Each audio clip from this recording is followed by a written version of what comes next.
গত ক্লাসে আমরা মাইটোসিস কোষ বিভাজন সম্বন্ধে পড়াশোনা করছি এবং ডিটেলস জানার চেষ্টা করছি। এই ক্লাসে আমরা মায়োসিস বা হ্রাসমূলক যে কোষ বিভাজন পদ্ধতি, কোষ বিভাজন যে তৃতীয় পদ্ধতি আমাদের বইয়ে দেওয়া আছে, এই পদ্ধতির সম্বন্ধে জানার চেষ্টা করব। তো প্রথমে আমরা কিছু বেসিক জিনিস জানবো, বুঝবো, দেন আমরা বইয়ের লাইন বাই লাইন পড়ার চেষ্টা করব। আশা করি তোমরা বুঝতে পারবে। মনোযোগ দিয়ে ক্লাসটা করো। চলো তাহলে শুরু করা যাক। তো প্রথমে যদি আমি মায়োসিস বা হ্রাসমূলক কোষ বিভাজন এর ডেফিনেশন বা সংজ্ঞাটা একটু বলতে চাই, তাহলে এইভাবে বলা যায় যে মায়োসিস বা হ্রাসমূলক কোষ বিভাজন হলো এমন একটি কোষ বিভাজন প্রক্রিয়া যেখানে একটি মাতৃকোষ বিভাজিত হয়ে 4টি অপত্য কোষ তৈরি করে, এবং এই কোষ বিভাজন প্রক্রিয়ায় ক্রোমোজোম একবার, মাতৃকোষের ক্রোমোজোম একবার, কিন্তু কোষের সাইটোপ্লাজম এবং নিউক্লিয়াস দুইবার বিভাজিত হয়। এবং আরেকটা পয়েন্ট এখানে তোমাদের মনে রাখতে হবে, যেটা যে এই কোষ বিভাজন প্রক্রিয়ায় উৎপন্ন যে অপত্য কোষ, সে উৎপন্ন অপত্য কোষে ক্রোমোজোম সংখ্যা মাতৃকোষের ক্রোমোজোম সংখ্যার অর্ধেকে পরিণত হয়। তাহলে আমাদের ডেফিনেশন থেকে আমরা 3টা পয়েন্ট মনে রাখবো। মেইন যে 3টা পয়েন্ট, সেটা হচ্ছে নাম্বার 1, যে কোনো কোষে যদি মিয়োসিস কোষ বিভাজন সম্পূর্ণ হয় তাহলে ওই কোষটি 4টি অপত্য কোষ উৎপন্ন করে, একটি মাতৃকোষ হইতে 4টা অপত্য কোষ তৈরি হয়। নাম্বার 2, যে এই বিভাজন প্রক্রিয়ায় মাতৃকোষের যে ক্রোমোজোম সেটা একবার বিভাজিত হয়, এবং যে নিউক্লিয়াস এবং সাইটোপ্লাজম মাতৃকোষের সেটা দুইবার বিভাজিত হয়। ওকে, তাহলে মাতৃকোষের ক্রোমোজোম একবার, কিন্তু সাইটোপ্লাজম এবং নিউক্লিয়াস দুইবার বিভাজিত হয়। এবং নাম্বার 3 যেটা পয়েন্ট, আচ্ছা 3 নম্বর যে পয়েন্টটা, সেটা হচ্ছে যে উৎপন্ন অপত্য কোষে ক্রোমোজোম সংখ্যা মাতৃকোষের ক্রোমোজোম সংখ্যার অর্ধেক হয়ে যায়, মাতৃকোষের ক্রোমোজোম সংখ্যার অর্ধেক হয়, অর্ধেকে পরিণত হয়। তাহলে যেটা ডেফিনেশনটা আমরা জানলাম, এগুলো আমরা ডিটেলস দেখবো, তখন এগুলো আর ক্লিয়ার হয়ে যাবে। আপাতত কিছু বিষয়গুলো শোনো সুন্দর করে। দেন আমাদের এটা কোথায় হয়, খুবই গুরুত্বপূর্ণ একটা টপিকস, যে মায়োসিস কোষ বিভাজন প্রক্রিয়াটা কোথায় সম্পন্ন হয়। তো মায়োসিস কোষ বিভাজন মনে রাখবা সবসময় ডিপ্লয়েড সেল হয়। ডিপ্লয়েড সেল বা 2n ক্রোমোজোম বিশিষ্ট সেল বা কোষে মায়োসিস কোষ বিভাজন প্রক্রিয়াটা সম্পন্ন হয়। আমরা একটু পরে এগুলো ডিটেলস দেখবো। তো এখানে আমরা যেটা জানা রাখবো, যে ডিপ্লয়েড জীবের বা ডিপ্লয়েড সেলের, ডিপ্লয়েড জীবের জনন মাতৃকোষে, এখানে আমাদের যে উদাহরণটা দেওয়া আছে সেটা হচ্ছে ডিপ্লয়েড জীবের যে জনন মাতৃকোষ, এবং হ্যাপ্লয়েড জীবের ক্ষেত্রে জাইগোটে মায়োসিস প্রক্রিয়া সংঘটিত হয়। এবং মায়োসিস প্রক্রিয়া কখনোই তোমার হচ্ছে যে হ্যাপ্লয়েড জীবের ক্ষেত্রে, যে মানে হ্যাপ্লয়েড জীবে যদি একটাবার যদি কোনো কোষ ডিপ্লয়েড কোষ হ্যাপ্লয়েডে পরিণত হয়ে যায়, দেন হ্যাপ্লয়েড ওই কোষে আর কখনোই মাইটোসিস প্রক্রিয়া ঘটানো সম্ভব না। সেটা আমরা দেখবো ধীরে ধীরে। তাহলে আমরা এখানে যেটা মনে রাখবো সেটা হচ্ছে যে মায়োসিস প্রক্রিয়া সর্বদাই হয় হচ্ছে ডিপ্লয়েড জীবের জনন মাতৃকোষে, এবং জনন মাতৃকোষে হয়ে এই মায়োসিস প্রক্রিয়াটা মূলত জনন কোষ তৈরি করে। সেই প্রক্রিয়াতে আমাদের মায়োসিসটা হয়, এবং হ্যাপ্লয়েড জীবের ক্ষেত্রে জাইগোটে হয়। তো চলো আমরা কোথায় দেখলাম, তো যদি আমরা একটু দেখার চেষ্টা করি, দেখো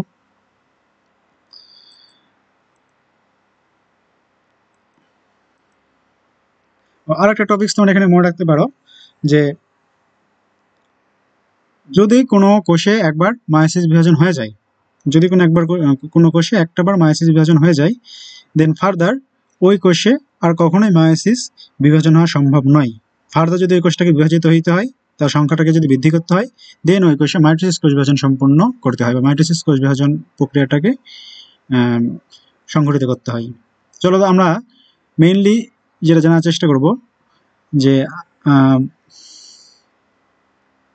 মায়োসিস প্রক্রিয়াটা আসলে কোথায় আমরা বললাম, তাই না? তো মায়োসিস প্রক্রিয়াটা হয় বলছি আমরা কোথায়, যে জনন মাতৃকোষে। ডিপ্লয়েড জীবের কোথায়? জনন মাতৃকোষে। তো জনন মাতৃকোষ বলতে আমরা কি বুঝি, সেই বিষয়টা যদি আমরা একটু জানার চেষ্টা করি, সেটা হচ্ছে যে জনন মাতৃকোষ এইটা এক ধরনের দেহকোষ।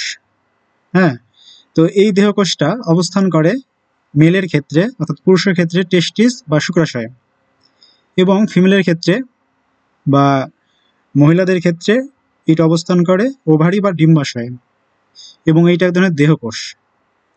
এবং এই জনন মাতৃকোষ থেকে উৎপন্ন হয় জনন কোষ, এবং এই জনন মাতৃকোষের উপরে মায়োসিস প্রক্রিয়া সংঘটিত হওয়ার ফলেই জনন মাতৃকোষ হইতে উৎপন্ন হয় জনন কোষ, মাতৃকোষ হইতে জনন কোষ।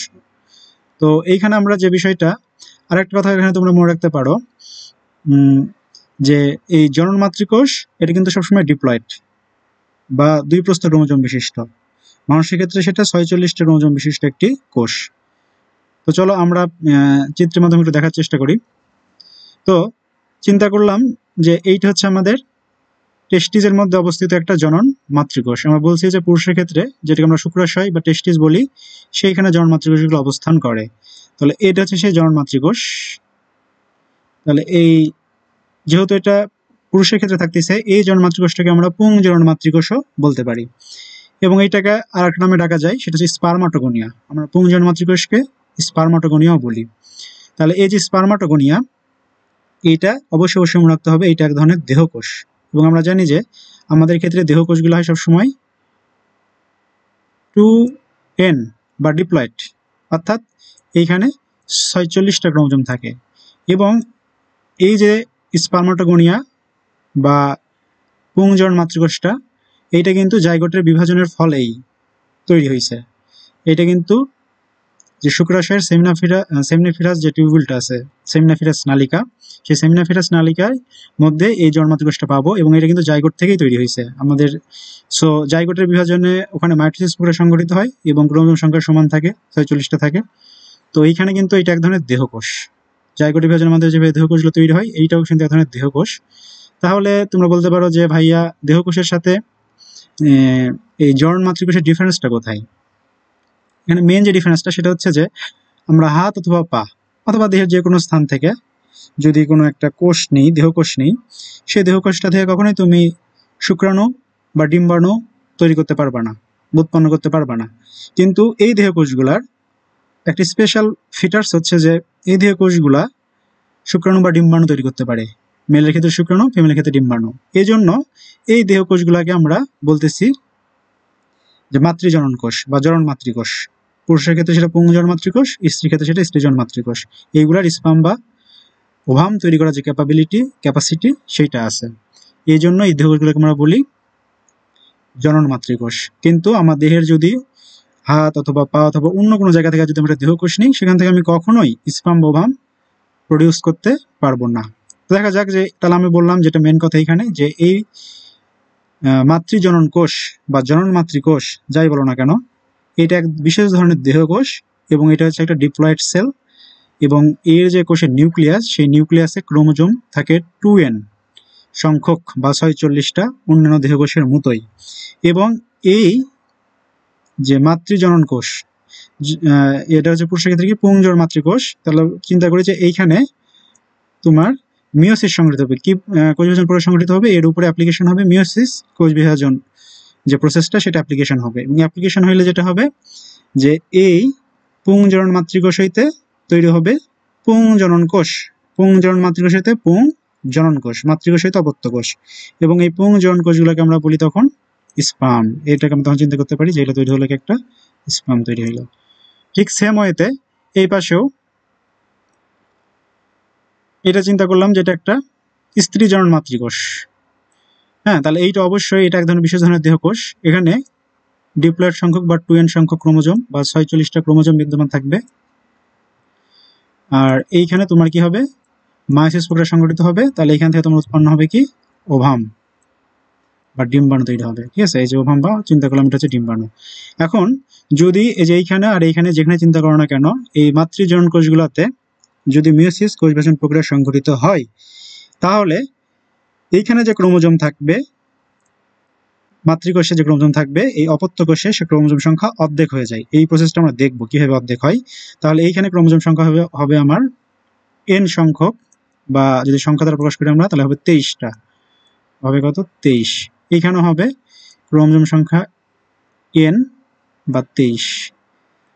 তো তখন আমরা এই কোষগুলোকে n বলতে আমরা বুঝি হ্যাপ্লয়েড সংখ্যক ক্রোমোজোম, আর 2n বলতে আমরা বুঝি ডিপ্লয়েড সংখ্যক ক্রোমোজোম বা 2 প্রস্থ ক্রোমোজোম, আর n বলতে বুঝি হ্যাপ্লয়েড সংখ্যক বা 1 প্রস্থ ক্রোমোজোম, 23টা ক্রোমোজোম থাকবে। তাহলে এইটা ধরো যে আমার দেহের মধ্যে সংঘটিত হচ্ছে, এইটা যদি আমার ওয়াইফ হয়, তাহলে এটা হচ্ছে আমার ওয়াইফের দেহের মধ্যে সংঘটিত হচ্ছে। তার ওভাম তৈরির যে প্রসেসটা, সেটা হচ্ছে আমার ওয়াইফের দেহের মধ্যে, সেখানে ওভাম তৈরি হচ্ছে। এটা ধরলাম যে আমার দেহের মধ্যে তৈরি হচ্ছে। তাহলে আমার দেহের মধ্যে তৈরি হচ্ছে স্পাম, আমার ওয়াইফের দেহের মধ্যে তৈরি হচ্ছে কি ওভাম। দেন এই দুইটা যখন আমাদের নিষেক হবে, ফার্টিলাইজেশন হবে, মিলিত হবে, তখন আমাদের যে বাচ্চারা তৈরি হবে অর্থাৎ যে জাইগোটটা প্রথমে তৈরি হবে, সেই জাইগোটে আমাদের ক্রোমোজোম সংখ্যা দেখো এখানে ছিল 23, এখানে ছিল 23, অর্থাৎ জাইগোটে আমরা জানি যে স্পার্ম এবং ওভাম মিলিত হয় একটা কোষ তৈরি করে, এই একটা কোষ তৈরি করছে, এবং এটা এখানে মূলত মিলিত হয় যেটা, যে এটা যদি আমার ওভাম হয় সেই ওভামের নিউক্লিয়াসের সাথে যে স্পার্মের নিউক্লিয়াসটা এখানে ফিউশন হয়, অর্থাৎ এই কোষ আর এই কোষ এই দুইটা মিলিত হয়ে একটা কোষ তৈরি করে, এবং একটা কোষের মধ্যে এটা হচ্ছে ওভামের নিউক্লিয়াস এবং স্পার্মের নিউক্লিয়াস দুইটা একত্রে ফিউশন হয়।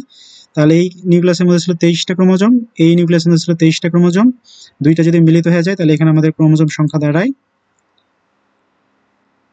এখানে আমাদের ক্রোমোজোম দাঁড়ায় 46টা, বা আমরা বলতে পারি হচ্ছে কি 2n, 46 বা কত বলতে পারি আমরা 2n। অর্থাৎ আমরা যেটা দেখলাম যে যে জাইগোটটা তৈরি হলো সেই জাইগোটে আবার ক্রোমোজোম সংখ্যা ডিপ্লয়েড বা 46টা ফিরে আসলো। তো এই বিষয়টা আসলে করার উদ্দেশ্য বা এর তাৎপর্যটা কোথায় দেখো, আমাদের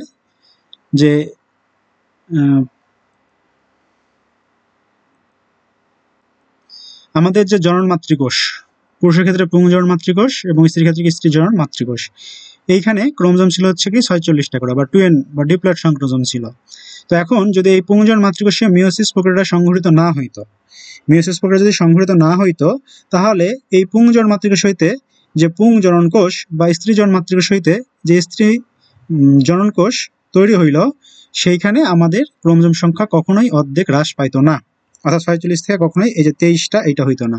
ফলে কি হইতো, যদি এখানে মিওসিস না হইতো তাহলে এখানে আমার 2n প্লাস ওভামেও থাকতো হচ্ছে কি 2n সহ ক্রোমোজোম, দুইটা যদি ফিউশন যখন হইতো দুইটা ওভাম এবং স্পার্মের নিউক্লিয়াস, তখন আমাদের জাইগোটের নিউক্লিয়াসে মোট ক্রোমোজোম সংখ্যা হইতো 4n। 4n মানে আমাদের ক্রোমোজোম সংখ্যা ডাবল হয়ে যাইতো, আমাদের নিউক্লিয়াসের ক্রোমোজোম সংখ্যা হতো ডাবল। দেন নেক্সট প্রজাতিতে যখন 4n এর যে বাচ্চাগুলো থাকবে তাদের মধ্যে যদি আবার নিষেক বা ফার্টিলাইজেশন ঘটে, নেক্সট প্রজাতিতে সেটা আবার ডাবল হয়ে যাবে। তো ধীরে ধীরে ধীরে ধীরে অর্থাৎ তখন মানুষ আর মানুষ থাকবে না, ধীরে ধীরে দ্বৈত পরিণত হয়ে যাবে, দ্বৈত থেকে অর্থাৎ একসময় এই প্রজাতিটার কোনো অস্তিত্ব থাকবে না।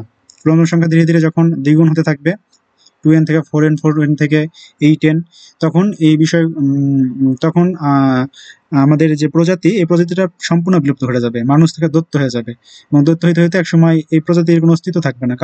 কারণ আমরা জানি যে কোষের যে নিউক্লিয়াস আছে, আমরা বলতেছি যে কিন্তু এই যে ক্রোমোজোমগুলো করে থাকে কোষের নিউক্লিয়াস, তাই না? তো কোষের নিউক্লিয়াসের মধ্যে আমরা জানি যে ক্রোমোজোম থাকে, তো ক্রোমোজোমগুলোর মধ্যে কি থাকে, ক্রোমোজোমগুলোর মধ্যে আমরা জানি ডিএনএ থাকে, তাই না? এরকম ডিএনএ থাকে এবং ডিএনএর মধ্যে থাকে, আমরা ধরলাম যে ডিএনএর মধ্যে আবার কি থাকে, যে এখানে জিন থাকে, ডিএনএর একটা নির্দিষ্ট অংশকে আমরা কি বলি, জিন বলি। তো আমরা যেটা বলতেছিলাম যে আচ্ছা, আমরা যে বলতেছিলাম যে এইখানে যে 2n 4n হয়ে যায়, তাই না? যদি আমাদের জনন মাতৃকোষে আমাদের যদি মিওসিস যে প্রক্রিয়াটা সেটা না সংঘটিত হইতো, তাহলে সমস্যাটা কি হইতো? তাহলে দেখো আমাদের ক্রোমোজোম ছিল 2n, আমাদের যে প্রজাতি মানুষ প্রজাতিতে 2n বা 46টা ক্রোমোজোম ছিল, সেটা যদি ডাবল হয়ে যায় 4n হয়ে যেত, তাহলে আমরা জানি যে ক্রোমোজোমের মধ্যে থাকে ডিএনএ এবং ডিএনএর একটা অংশকে আমরা বলি জিন, অর্থাৎ ডিএনএর মধ্যে থাকে জিন। তো এই জিনগুলো আমাদের দেহে সকল বৈশিষ্ট্য ক্যারি করে, সকল ক্যারেক্টার প্রকাশ করে। যখন ক্রোমোজোম সংখ্যা ডাবল হয়ে যাইতো তাহলে এই বৈশিষ্ট্যগুলা মানুষের যে বৈশিষ্ট্যগুলা সেগুলো ডাবল হয়ে যাইতো, ক্যারেক্টারগুলো ডাবল হয়ে যেত, ধীরে ধীরে নেক্সট জেনারেশনে সেগুলো আরও ডাবল হইতে হইতে একসময় এই প্রজাতিটা সম্পূর্ণ বিলুপ্ত করতো, যেটা আসলে কোনো দিনই সম্ভব না।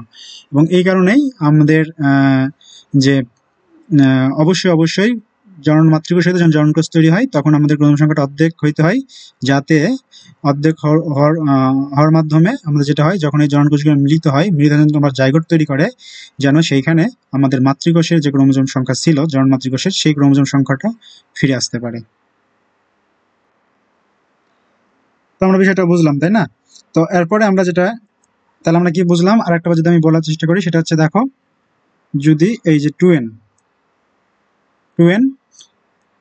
প্লাস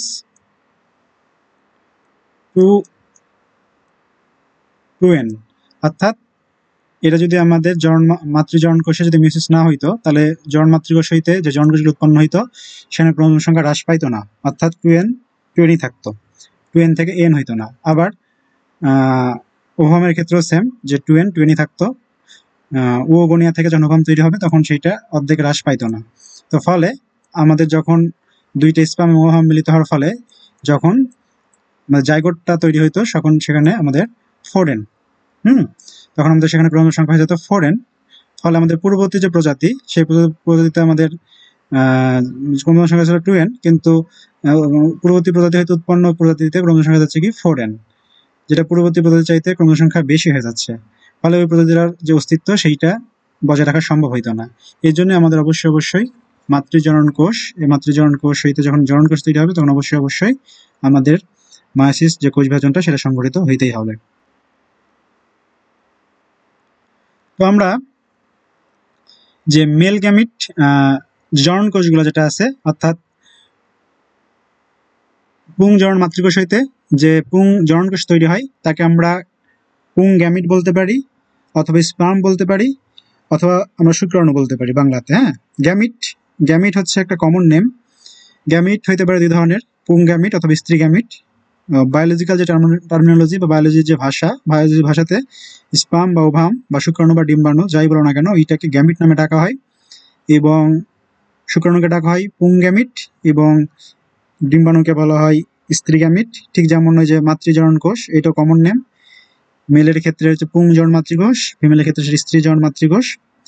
তো এই যে গ্যামিটগুলা, তো আমরা আরেকটু ক্লিয়ার যদি হই তাহলে দেখো,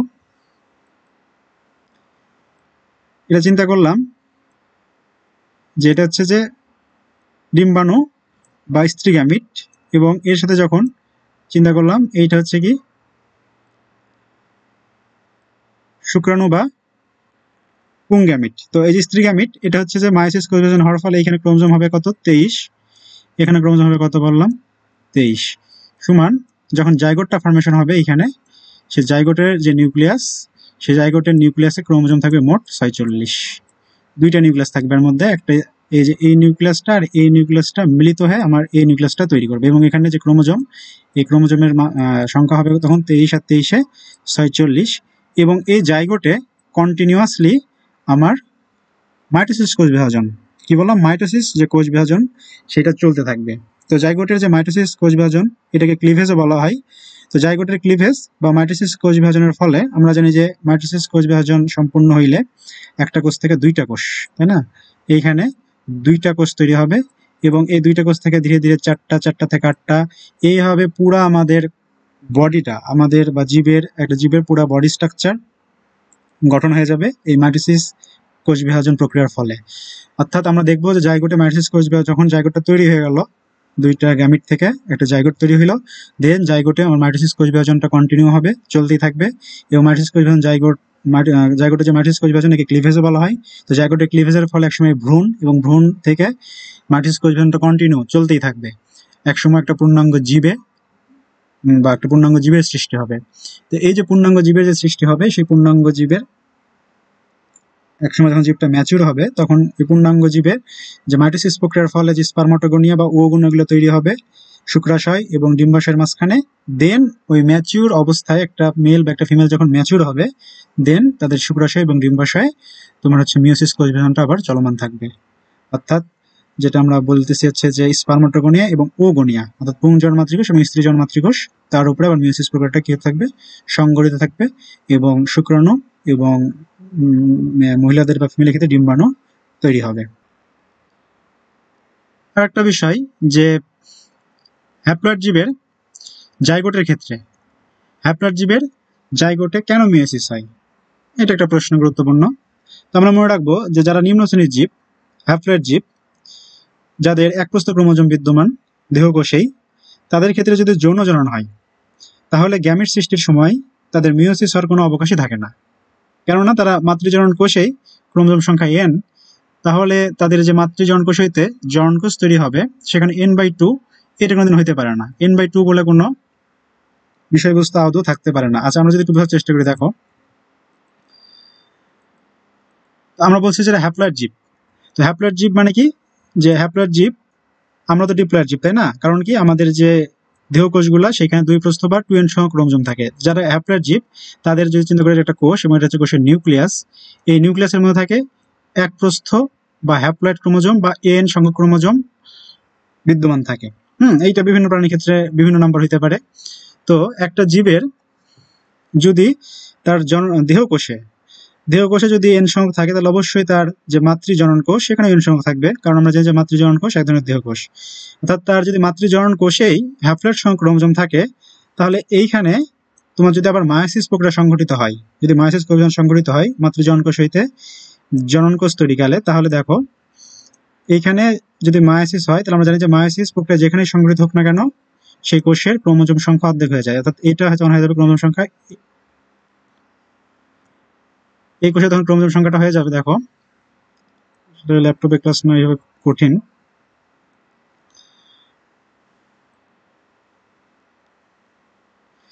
এখানে ক্রোমোজোম সংখ্যাটা হয়ে যাবে n/2। এর যে নিউক্লিয়াস, এই যে নিউক্লিয়াস, এই নিউক্লিয়াসের ক্রোমোজোম সংখ্যা তখন হয়ে যাবে কি তার অর্ধেক, n/2। অর্থাৎ n/2 বলে অর্থাৎ ক্রোমোজোম কখনো অর্ধেক বা ভগ্নাংশ হইতে পারে না। এই ক্রোমোজোমে কখনো অর্ধেক বা ভগ্নাংশ পাওয়া যায় না।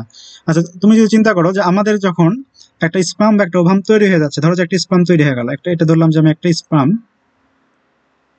তৈরি হয়ে গেল, তাহলে এর যে নিউক্লিয়াস, এই নিউক্লিয়াস হচ্ছে হ্যাপ্লয়েড, তাই না? এই নিউক্লিয়াসে ক্রোমোজোম আছে আমার এন বা কয়টা বলো, বা 23টা, তাই না? তো এখন এই স্পার্মে যদি তুমি আবার মিওসিস কোষ বিভাজন সংঘটিত করতে চাও, তাহলে সেটা কি কখনো সম্ভব? কখনোই সম্ভব না। এটাই আমি তোমাদের প্রথমেই বলছিলাম যে যদি কোনো একটা কোষ মিওসিস কোষ বিভাজন একবার করে ফেলে, তাহলে সেখান থেকে যে উৎপন্ন অপত্য কোষগুলা, সেগুলো আর কখনোই মিওসিস কোষ বিভাজনের মধ্যে যেতে পারে না। কারণ এই স্পার্মটাতে যদি তোমার আবার মিওসিস কোষ বিভাজন হয়, তাহলে এর ক্রোমোজোম সংখ্যা 23 আছে, তাহলে ক্রোমোজোম সংখ্যা অর্ধেক হয়ে যাবে। অর্থাৎ এই 23-এর অর্ধেক হয় 11.5। তো 11.5 বা 11.5, এই ভগ্নাংশ বা ফ্র্যাকশন এগুলা সাধারণত ক্রোমোজোমের ক্ষেত্রে কখনোই মানায় না। মানে 23টা ক্রোমোজোম অর্ধেক হয়ে যাবে, খণ্ড খণ্ড হয়ে যাবে, এই ধরনের কথা বা এই ধরনের কোনো বিষয় আসলে জেনেটিক্সে নাই। আমাদের 46টা ক্রোমোজোম ছিল ডাবল স্ট্রাকচারে, সেইখান থেকে আমাদের 23টা ক্রোমোজোম অর্ধেক অর্ধেক হওয়ার ফলে হয়েছিল। হ্যাঁ, যে একটা করে ক্রোমাটিড ওই পাশে গেছিল, একটা ক্রোমাটিড এই পাশে, ক্রোমাটিড না, হচ্ছে তোমার যে ক্রোমোজোমগুলা। হ্যাঁ, তো ক্রোমোজোমগুলা কি হয়ে গেছিল, তোমার ক্রোমোজোমগুলা এখানে অর্ধেক হয়ে গেছিল। অর্থাৎ 46টা ক্রোমোজোম 23টা এই পাশে একদিকে আসে এবং 23টা হচ্ছে অন্য মেরুতে যায়, এবং সেখানে প্রথমে মিওসিস 1-এ 2টা নিউক্লিয়াস, পরবর্তীতে মিওসিস 2-এ 4টা নিউক্লিয়াস সৃষ্টির মাধ্যমে 4টা কোষ তৈরি হয়। তো আমরা দেখবো। তো এই 11.5 বা ভগ্নাংশ এটা কখনোই সম্ভব না। অর্থাৎ 23টা ক্রোমোজোম তো আমরা জানি যে একপ্রস্থ ক্রোমোজোম, 23টা ক্রোমোজোম থাকে, এইটা আবার খণ্ড খণ্ড হয়ে 11.5 হবে বা তার অর্ধেক হবে, এই ধরনের কোনো কিছু আসলে সম্ভব না। তো আমরা যেটা বলতেছিলাম আর কি, যে হ্যাপ্লয়েড জীবের ক্ষেত্রে এই জনন মাতৃকোষে কখনোই মিওসিস কোষ বিভাজন প্রক্রিয়া ঘটা সম্ভব নয়। কারণ কি, জনন মাতৃকোষটা তার নিজেই হ্যাপ্লয়েড। তো সেইখানে যেটা হয়, এই জনন মাতৃকোষে মাইটোসিস ঘটে।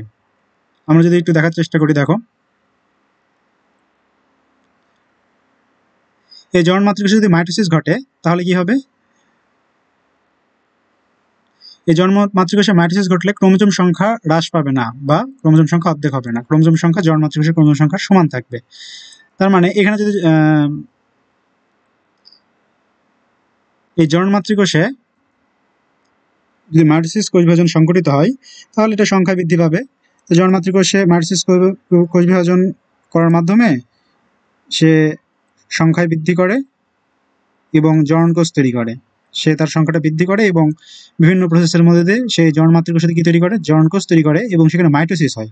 ফলে সেখানে ক্রোমোজোমের সংখ্যা যে এন, সেই এন এটা কিন্তু কখনো হ্রাস পায় না, এনই থাকে, এনগুলো কি থাকে, এন থাকে। তো এই জনন মাতৃকোষ হইতে তোমার যে জনন কোষটা তৈরি হইলো, সেখানে মাইটোসিস হবে হ্যাপ্লয়েড জীবের ক্ষেত্রে, ফলে ক্রোমোজোম সংখ্যা হ্রাস পাবে না, ক্রোমোজোম সংখ্যা সমান থাকবে, ক্রোমোজোম সংখ্যা মাতৃকোষে সমান থাকবে। অর্থাৎ হ্যাপ্লয়েড জীবের ক্ষেত্রে ক্রোমোজোম সংখ্যা এখানেও এন, এখানেও এন। ধরলাম যে এটা হচ্ছে একটা পুংজনন মাতৃকোষ হইতে পুংজনন কোষ তৈরি হয়েছে, সেম হইতে ধরলাম যে এই পাশে এটা ধরো যে স্ত্রী জনন মাতৃকোষ, এবং এটাও হ্যাপ্লয়েড স্ত্রী জনন মাতৃকোষ। তাহলে এইখানে স্ত্রী জনন মাতৃকোষ হইতে যখন স্ত্রী জনন কোষ তৈরি হবে, তখন অবশ্যই এখানে মাইটোসিস কোষ বিভাজন সংঘটিত হবে, এবং এইখানে তোমার এন অর্থাৎ মাইটোসিস কোষ বিভাজনে জানি যে আমরা ক্রোমোজোম সংখ্যা হ্রাস পায় না, এই আমার অসংখ্য, অর্থাৎ এই যে একটা কোষ থেকে অসংখ্য 2টা 4টা 8টা 16টা এভাবে করতে অসংখ্য স্ত্রীজন কোষ এবং এই ক্ষেত্রে পুংজন কোষ তৈরি করতে পারে। তো আমরা একটা করে দেখাচ্ছি যে এখানে ধরলাম যেটা একটা পুংজন কোষ এবং এটা একটা স্ত্রীজন কোষ, এবং এদের মধ্যে যখন নিষেক ঘটবে তখন আমাদের যে জাইগোটটা ফর্মেশন হবে, দেখো ধরলাম যে এটা কোষ এবং এটা হচ্ছে কোষের নিউক্লিয়াস, 2টা নিউক্লিয়াস ফিউশন হয়েছে, হওয়ার ফলে এটা একটা জাইগোট তৈরি হয়েছে। এবং এই জাইগোটে আমরা দেখো এখানেও ছিল এন, এই নিউক্লিয়াস হলো এন, 2টা নিউক্লিয়াস যখন মিলিত হবে তখন এখানে ক্রোমোজোম হবে কত, 2n। তার মানে কি যে এর যে পিতা এবং মাতা অর্থাৎ এই যে পুরো প্রজাতি, সেই পুরো প্রজাতিতে ক্রোমোজোম সংখ্যা ছিল হ্যাপ্লয়েড, কিন্তু উৎপন্ন জাইগোটে ক্রোমোজোম সংখ্যা হলো ডিপ্লয়েড। তার মানে সন্তানের ক্রোমোজোম সংখ্যা তার যে পুরো প্রজাতি অর্থাৎ পিতা মাতা থেকে ডাবল হয়ে গেছে। তাহলে এই ডাবল তো রাখা যাবে না, কারণ একটা প্রজাতির বৈশিষ্ট্য যদি অক্ষুণ্ণ রাখতে চাই আমরা, বা একটা প্রজাতির ধারা যদি আমরা বজায় রাখতে চাই, তাহলে অবশ্যই পুরো প্রজাতির যে ক্রোমোজোম সংখ্যা, সেই ক্রোমোজোম সংখ্যা পরবর্তী যে জেনারেশনে বা পরবর্তী যে প্রজাতিতে অবশ্যই সমান থাকতেই হবে। তাছাড়া ওই প্রজাতির একসময় বিলুপ্তি ঘটে যাবে এবং ওই প্রজাতি ধীরে ধীরে দৈত্য একটা প্রজাতি, এবং একসময় সেটা আসলে কোনো অস্তিত্ব পৃথিবীতে খুঁজে পাওয়া যাবে না। তো এইখানে এই জাইগোটে ক্রোমোজোম সংখ্যা যখন 2n হয়ে গেছে, এইখানে এখন হবে মায়োসিস। এই জাইগোটে এখন মায়োসিস কোষ বিভাজন হবে, এবং মায়োসিস যখন কোষ বিভাজনটা হবে জাইগোটে, তখন এইখানে আমাদের জাইগোটে যদি মায়োসিস হয় এখন, তাহলে এই জাইগোটে আমরা এই পাশে একটু দেখি, দেখো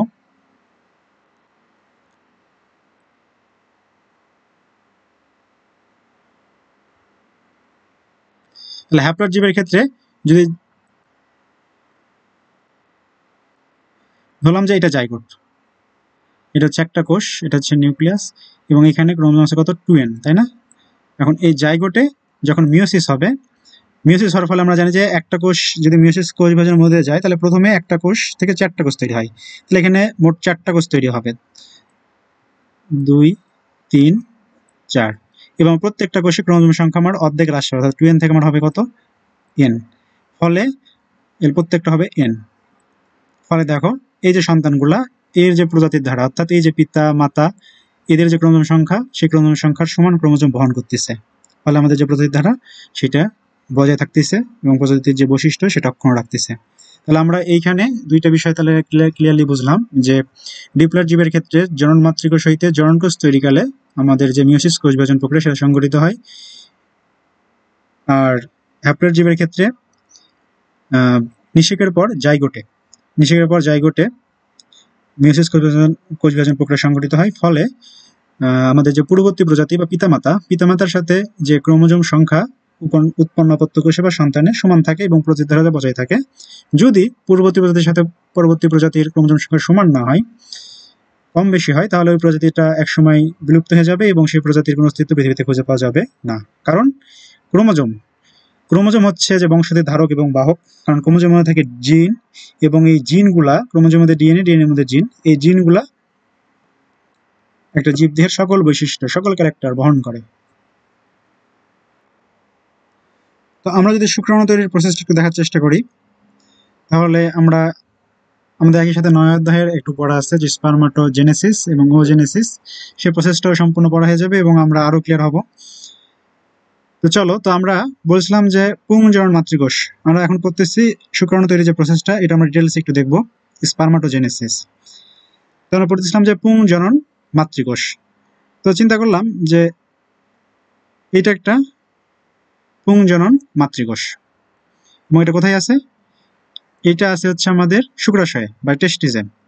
তো এই পুংজনন মাতৃকোষ প্রথমে মাইটোসিস কোষ বিভাজন করে। তোমরা কনফিউজ হও না, ডিটেলস একটু পড়ার চেষ্টা করো যে এই পুংজনন মাতৃকোষটা প্রথমে কি করে, মাইটোসিস কোষ বিভাজন করে এবং তার সংখ্যাটাকে কিছুটা বৃদ্ধি করে নেয়। অর্থাৎ এই পুংজনন মাতৃকোষে আমরা বলছি যে এখানে ক্রোমোজোম হচ্ছে ডিপ্লয়েড বা 2n দেহকোষের সমান থাকে, এবং এইটা মাইটোসিস কোষ বিভাজন করার মাধ্যমে একটা থেকে ধরলাম যে 2টা হইল, দেন এই 2টা থেকে আবার কয়টা হবে, এখান থেকে আবার 2টা, এই যে 1টা 2টা, এখান থেকে আবার 2টা, মানে 4টা হইল। তো এইভাবে যে পুংজন মাতৃকোষটা আছে সেই পুংজন মাতৃকোষটা সংখ্যা বৃদ্ধি করতেই থাকে মাইটোসিসের মাধ্যমে, এটা হচ্ছে মাইটোসিস। এবং দেখো এই পুংজন মাতৃকোষে ক্রোমোজোম ছিল 2n, এখন কিন্তু যেহেতু মাইটোসিস হচ্ছে কোথাও কিন্তু ক্রোমোজোম সংখ্যা হ্রাস পায়নি। এই যে কোষগুলো আমরা পাইলাম মাইটোসিসে পুংজন মাতৃকোষ হইতে যে কোষগুলো আমরা পাইলাম, এই কোষগুলোকে আমরা বলি স্পার্মাটোগোনিয়া। কি বলি? স্পার্মাটোগোনিয়া। এবং এই জনমাতৃ কোষগুলো যখন সংখ্যা বৃদ্ধি করলো মাইটোসিস প্রক্রিয়ার মাধ্যমে, সেখানে কিন্তু ক্রোমোজোম সংখ্যা অক্ষুণ্ণ আছে, অর্থাৎ এখানেও ক্রোমোজোম সংখ্যা 2n, কারণ এখানে আমাদের মাইটোসিস কোষ বিভাজন প্রক্রিয়া সম্পন্ন হয়েছে। তাহলে আমরা দেখলাম যে মাইটোসিস কোষ বিভাজন প্রক্রিয়ায় যে পুংজন মাতৃকোষ সেটা সংখ্যা বৃদ্ধি করতে পারে, এবং সংখ্যা বৃদ্ধি করার পরে এই পুংজন মাতৃকোষগুলোকে আমরা বলতেছি স্পার্মাটোগোনিয়া। তো দেন এই আমরা চিন্তা করি একটা এর মধ্যে যে এই স্পার্মাটোগোনিয়াটা শুক্রাশয়ের মধ্যে বা টেস্টিসের মধ্যে সার্টোলি কোষ নামে কিছু কোষ থাকে, এই সার্টোলি কোষ থেকে পুষ্টি গ্রহণ করে, পুষ্টি গ্রহণ করে সাইজে কিছুটা বড় হয়, তার নিউক্লিয়াসটা বড় হয়, তার সাইটোপ্লাজমের বৃদ্ধি করে, সাইটোপ্লাজমের পরিমাণ বৃদ্ধি করার পরে সে এই পুংজন মাতৃকোষ বা এই যে তখন এই পুংজন মাতৃকোষটাকে আমরা বলি আবার প্রাইমারি স্পার্মাটোসাইট। তো তোমরা এগুলো কনফিউশন হয় না, তো তোমরা এই অধ্যায়ে যেটা আমরা বলতেছি জনন মাতৃকোষ, হ্যাঁ এই জনন মাতৃকোষ যখন সংখ্যা বৃদ্ধি করলো তখন এই জনন মাতৃকোষটাকে আমরা বলতেছি স্পার্মাটোগোনিয়া। এবং এই যে স্পার্মাটোগোনিয়া গুলো যখন সার্টোলি কোষ থেকে পুষ্টি গ্রহণ করে আকার আকৃতিতে সাইজে কিছুটা বড় হয়, নিউক্লিয়াসের আকার বৃদ্ধি পায়, সাইটোপ্লাজমের পরিমাণ বৃদ্ধি পায়, তখন এই যে মাতৃজনন কোষ, এখন কিন্তু এটা মাতৃজনন কোষই আছে, এই মাতৃজনন কোষটাকে আমরা বলতেছি প্রাইমারি স্পার্মাটোসাইট, প্রাইমারি স্পার্মাটোসাইট। তোমরা সেকেন্ড পেপারে 9 অধ্যায়ে গেলে এই প্রসেসটা ফুল প্রসেসটা বই দেখবে, সুন্দর চিত্র আছে, সেখানে আরো ক্লিয়ার হবা, মানে সেখানে চিত্র দেখলে বুঝতে পারবা ক্লিয়ারলি, এখানে একটু বোঝার চেষ্টা করো। তাহলে এটাকে আমরা বলছি প্রাইমারি স্পার্মাটোসাইট, তাহলে প্রাইমারি স্পার্মাটোসাইট বলো, আর এই যে স্পার্মাটোগোনিয়াগুলো বলো, আর এই যে প্রথমে যে একটা আমরা মাতৃজনন কোষ দেখাইছি, এগুলো সব কিন্তু মাতৃজনন কোষ, শুধুমাত্র এদের অবস্থা ভেদে নামেরও আমরা চেঞ্জ করছি।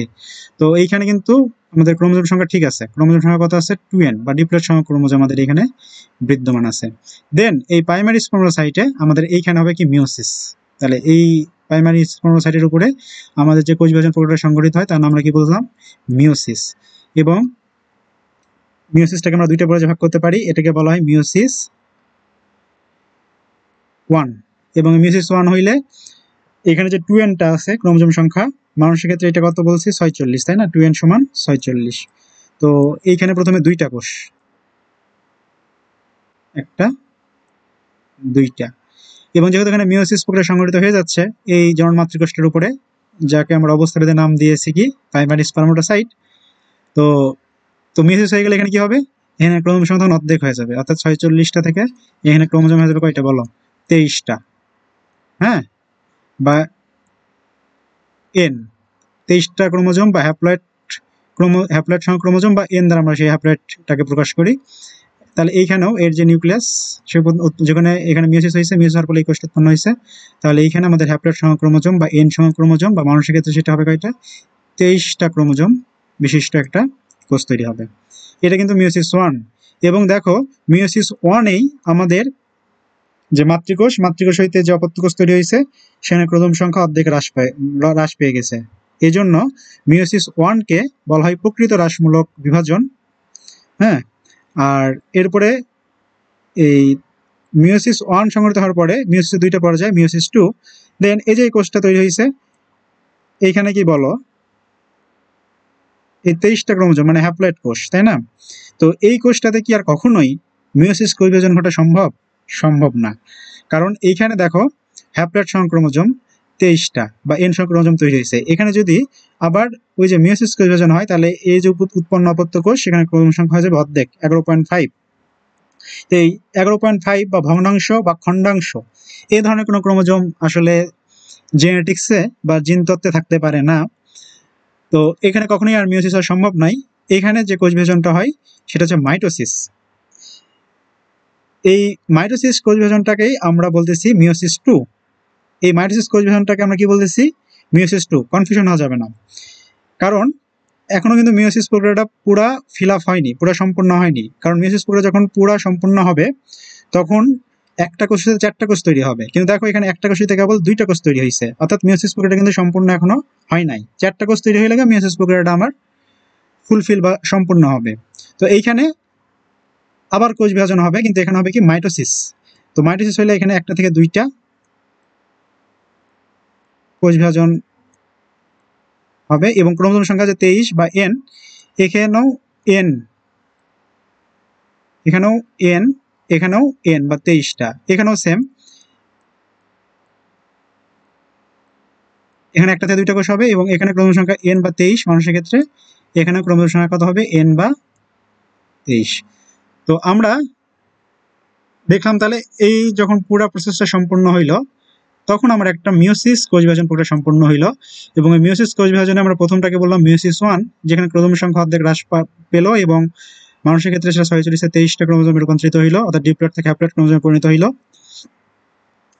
এবং যখন দ্বিতীয় মিওসিস বিভাজন আমরা বলতেছি বা মিওসিস 2, যেটা এক ধরনের মাইটোসিস, এইটা কিন্তু মাইটোসিস কোষ বিভাজন, কিন্তু আমরা জানি যে মিওসিস কোষ বিভাজন হইলে একটা কোষ থেকে 4টা কোষ তৈরি হয়। তো এই যে 4টা কোষ তৈরি করার জন্য আমরা সংখ্যাটা বৃদ্ধি করার জন্য আমরা যে মাইটোসিস কোষ বিভাজনটা এখানে দেখলাম, সেই মাইটোসিস কোষ বিভাজনটাকে আমরা নাম দিয়েছি কি মিওসিস 2। এবং এই ফুল প্রসেসটা যখন সম্পূর্ণ হইলো তখন আমার একটা পুং বা জনন মাতৃকোষ হইতে দেখো 4টা জনন মাতৃকোষ তৈরি হইলো এবং এখানে মিওসিস 1, এই যে মিওসিস 1, সেইখানে আমার একটা থেকে 2টা কোষ উৎপন্ন হইলো এবং এইখানে তোমার হচ্ছে যে এটা হলো যে এখানে ক্রোমোজোম সংখ্যা অর্ধেক হ্রাস পাইলো এবং এটাই প্রকৃত মিওসিস বিভাজন। এবং সেকেন্ড যে স্টেপ মিওসিস 2, সেটা এক ধরনের মাইটোসিস বিভাজন এবং এটা আর কিছুই না, এটা এক ধরনের সংখ্যা বৃদ্ধি। এখানে ক্রোমোজোম সংখ্যা 23-এর অর্ধেক হওয়া কখনোই সম্ভব না এবং এখানে মাইটোসিস, যে মাইটোসিসটা হচ্ছে সেটাকে আমরা বলতেছি মিওসিস এবং এখানে একটা থেকে 2টা, এখানে একটা থেকে 2টা, মোট এই যে একটা পুংজন মাতৃকোষ হইতে আমার 4টা জনন কোষ বা পুং জনন কোষ তৈরি হইল। এবং এই যে 4টা, এই পুংজন মাতৃকোষ বা প্রাইমারি স্পার্মোসাইট, এখান থেকে 4টা স্পার্ম তৈরি হইল। এভাবেই যে মিওসিস প্রক্রিয়ায় একটা কোষ হইতে 4টা কোষ তৈরি হয়। এই পাশেও সেম, যদি তুমি ওভামের ক্ষেত্রে চিন্তা করো সেম ওয়েতে, এটাই তুমি ওভাম চিন্তা করে নাও, তাহলে এটাকে আমরা তখন কি বলবো ফিমেলের ক্ষেত্রে, যে এটাকে বলবো হচ্ছে স্ত্রীজন মাতৃকোষ। স্ত্রীজন মাতৃকোষ মাইটোসিস কোষ বিভাজন করার মাধ্যমে তার সংখ্যা বৃদ্ধি করে নেয় ডিম্বাশয়, এখানে যে মাইটোসিস কোষ বিভাজনের মাধ্যমে তার সংখ্যাগুলো বৃদ্ধি করে নিছে, বৃদ্ধি করে ধরলাম যখন সংখ্যা বৃদ্ধি হইলো তখন এই কোষগুলোকে আমরা বলি, এই পুরুষের ক্ষেত্রে বলতেছিলাম স্পার্মাটোগোনিয়া আর মহিলাদের ক্ষেত্রে বলবো এটা ওগোনিয়া। দেন এই ওগোনিয়াগুলা কি করে, এই ওগোনিয়াগুলা পুষ্টি সঞ্চয়ের মাধ্যমে তারা আকার আকৃতিতে বড় হয়, তাদের নিউক্লিয়াসের আকারটা বৃদ্ধি করে। তো তখন তাকে আমরা বলি প্রাইমারি ওসাইট, প্রাইমারি ওসাইট, আর মিলের ক্ষেত্রে তো প্রাইমারি স্পার্মাটোসাইট। যাক, প্রাইমারি ওসাইট, দেন প্রাইমারি ওসাইটে তোমার মিওসিস 1 বা প্রকৃত যে রাশিমূলক কোষ বিভাজন সেটা সংঘটিত হয়। ফলে এইখানে মানুষের ক্ষেত্রে 46টা বা 2n যে ক্রোমোজোমটা থাকে, সেই 2n ক্রোমোজোমটা অর্ধেকে, মানে একটা কোষেতে 2টা কোষ তৈরি হয় এবং ক্রোমোজোম সংখ্যাটা অর্ধেকে আনিত হয়। ফলে এখানে হয় হচ্ছে যে ক্রোমোজোম সেটা 2n থেকে n হয় এবং ক্রোমোজোম সংখ্যা মানুষের ক্ষেত্রে দাঁড়ায় 23টা করে। তখন এই প্রাইমারি ওসাইটকে তখন আমরা এটাকে কি বলি, প্রাইমারি ওসাইট। এই 2টা হইল, হওয়ার পরে আমরা দেন এই 2টাতে আবার মিওসিস 2 বা এক ধরনের মাইটোসিস কোষ বিভাজন হয়, হওয়ার ফলে 4টা তোমার হচ্ছে যে এগুলোকে 4টা কোষ তৈরি করে। এই 4টা কোষের মধ্যে আমরা ফিমেলের ক্ষেত্রে এই 3টাকে চিন্তা করলাম যে এই 3টাকে আমরা বলি পোলার বডি। হ্যাঁ, এবং এই কোষগুলো একসময় বিনষ্ট হয়ে যায় বা নষ্ট হয়ে যায় এবং একটা কোষের মধ্যে, এই ধরলাম যে এই কোষটা, এই একটা কোষ একসময় পরিপূর্ণতা লাভ করে এবং বড় হয় এবং এইটা ডিম্বাণু বা ডিম রূপে বা স্ত্রী গ্যামিট হিসাবে কাজ করে। তো আমরা এখানে আরেকটা গুরুত্বপূর্ণ এমসিকিউ, যে দেখো যখন আমরা পুরুষ চিন্তা করতেছি তখন একটা স্পার্মাটোগোনিয়া বলো বা পুরুষ জনন মাতৃকোষ বলো বা প্রাইমারি স্পার্মাটোসাইট, যেটা যাই বলো না কেন, সব হচ্ছে পুংজনন মাতৃকোষ। একটা পুংজনন মাতৃকোষ হইতে 4টা তোমার কি শুক্রাণু বা পুং গ্যামিট তৈরি হচ্ছে। কিন্তু ফিমেলের ক্ষেত্রে এটা একটু মাথায় রাখা লাগবে যে একটা স্ত্রীজনন মাতৃকোষ হইতে একটা কিন্তু ডিম্বাণু তৈরি হয়, আর 3টা যেটা কোষ, যেটা আমরা বলি পোলার বডি, এগুলো কিন্তু নষ্ট হয়ে যায় এবং এগুলো কখনোই নিষেকে ব্যবহৃত হয় না। তো চলো আমরা মিওসিসের যে ফুল প্রসেসটা, মিওসিস কোষ বিভাজনের যে ফুল প্রসেসটা সেটা সংক্ষেপে একটু দেখে নেই, তারপরে আমরা বইয়ে দেখার চেষ্টা করব। তো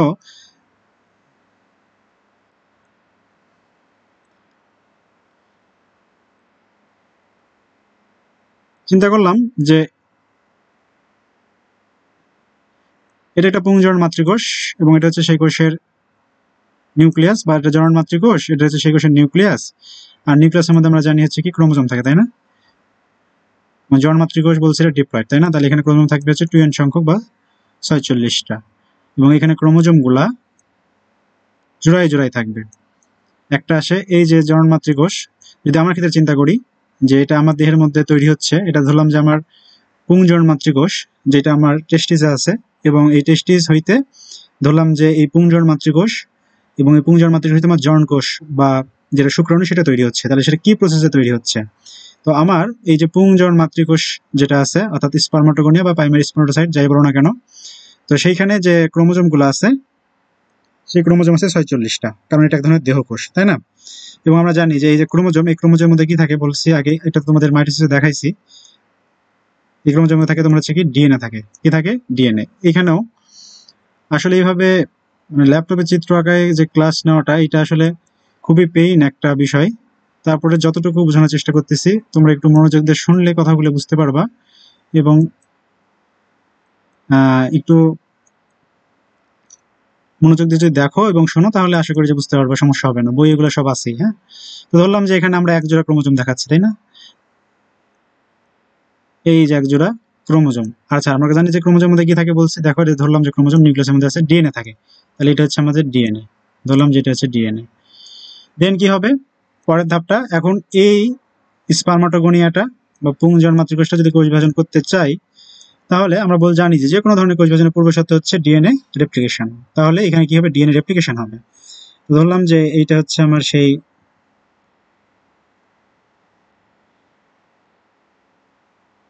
কোষ, এটা হচ্ছে কোষের নিউক্লিয়াস, এবং এটা হচ্ছে আমার ক্রোমোজোম। এই পাশে একটা দেখাই, এটা হচ্ছে যে এক জোড়া ক্রোমোজোম আমি দেখাচ্ছি, এখানে মোট 23 জোড়া ক্রোমোজোম পাবা, এই ক্রোমোজোম। এবং এর মধ্যে তোমার এই যে ডিএনএটা যদি রেপ্লিকেশন হয়, তো আমি গত ক্লাসে মাইটোসিসে দেখাইছি, আর এটা ডিটেলসে দেখাবো না, তাহলে জানি যে একটা ডিএনএ থেকে তাহলে কয়টা ডিএনএ তৈরি হবে?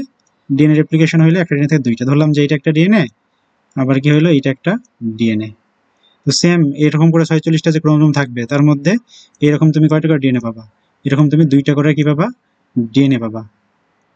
2টা করে ডিএনএ পাবা। এখানে একটা, এখানে যেটা ছিল যে একটা একটা ক্রোমোজোম, একটা ক্রোমোজোম একটা ডিএনএ, তাই না? একটা ক্রোমোজোম একটা ডিএনএ।